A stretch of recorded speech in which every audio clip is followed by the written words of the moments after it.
Goodwill Community Foundation, creating opportunities for a better life.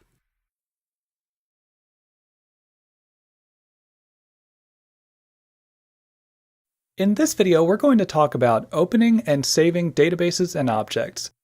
In Access, this works a little bit differently from other programs like Word or Excel, and it's important that you know how it works before you start editing databases. We'll start by opening a database. Make sure you're in Backstage View, then click Open. And if there are any recently opened files, they'll appear here. But if you don't see the one you're looking for, click Computer, Browse, and then you can double-click your file to open it. Now you may get a warning message here, so if you trust the source of the database, then click Enable Content. Now earlier I mentioned that Access is a little bit different from other programs, and that's because you're not going to be editing the database itself, but rather the objects within the database.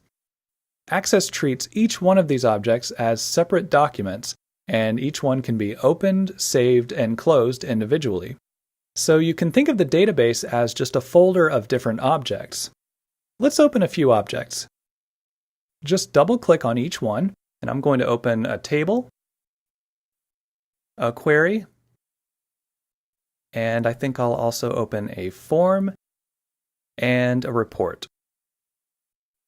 Each of these objects now has a tab on the Document Tabs bar. If you make any changes, you'll need to save the object before you close it. You can do that by clicking Save on the Quick Access toolbar. And this only saves the current object.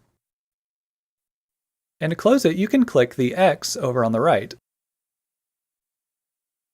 If you need to rename an object, you can just right-click the name in the navigation pane and select Rename. And then type whatever name you want. To close the database, click the File tab and select Close.